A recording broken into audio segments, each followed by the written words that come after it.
Good afternoon, ladies and gentlemen. I have plenty to share with you this week. First, I need to announce that I have read what I hope will be the 2012 winner of the Newbery Award. I know it's a little bit earlier in the year to speculate, but this book, Okay for Now, has definitely been the best book I've read since Deborah Wiles' Countdown last year. So, fingers crossed. I'm not going to tell you a lot about this book because I went into it knowing nothing and having never read kind of the prequel to this book, The Wednesday Wars. So I'm not going to tell you anything more about it because I want you to be as pleasantly surprised as I was. Our third grade team had a chance to pop in on the second grade classrooms this week so we could steal ideas and meet our future students. So I did something that I rarely do. I actually gave Miss Plankovich a copy of the book Ladder to the Moon to use with my students without reading it ahead of time. I don't know if it's because of all the work we've been doing with fables and legends and fairy tales, but even though the book was kind of a little bit deep, I guess, for 7- and 8-year-olds, Miss Plankovich was able to do a really great lesson on theme and everything.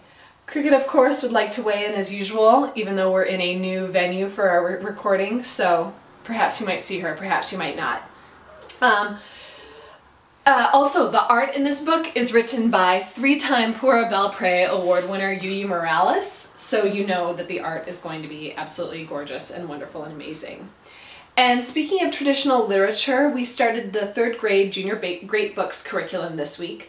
I don't know if it's because, like I said, we've kind of stocked up on folk tales and legends, or if it's because I told my kids that I wanted to try out next year's gifted curriculum, but they're absolutely eating it up. We read Charles Perrault's The Master Cat, and they loved it. It was really great to read this story several times over the course of the week and see how the students' responses changed.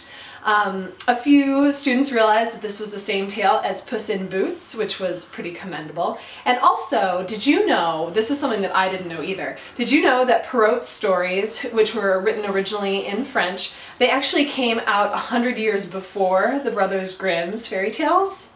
Pretty amazing. I didn't realize that. The most surprising thing that I learned from my kids is that although they thought that the Master Cat was awesome and a pretty great trickster, most of them did not want a pet like the Master Cat. So that was cool for me to learn. If you're wondering why Charles Perrault's name sounds vaguely familiar, he's responsible for retelling many French fairy tales, including Cinderella, which won a Caldecott for Marcia Brown's illustrations in 1955. The Odious Ogre by Norton Juster of Phantom Tollbooth fame was an alright book and a pretty great wake-up call for me as a teacher. As an educator, the moral of killing with kindness is something that I can definitely use and keep in mind when I'm having a hard day. I'd also love to use this book as an introduction to teaching gesture studies in art. I think that would be great for it.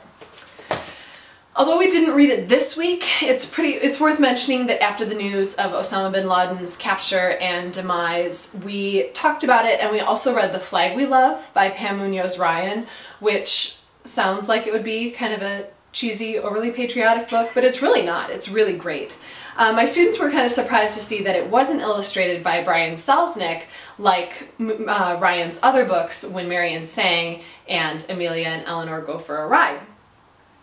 Now, I'll admit that I sometimes check out books because I think they're so bad that I think we can make that our talking point. You know, like the state standard that is 2.4.4, evaluate author's effectiveness for a chosen audience. But I was pleasantly surprised by The Ugly Duckling Dinosaur. Now, I don't think that this book is going to go on a timeless classic list anytime soon, but we definitely got a good laugh out of it. And through the bibliography, I was introduced to a pretty new, cool-sounding dinosaur nonfiction book. A couple of them. And one of the books I'll be picking up tomorrow from the library is the 2005 book Boy Were We Wrong About Dinosaurs by Kathleen Kudlinski. So join me next week for that book and for many others.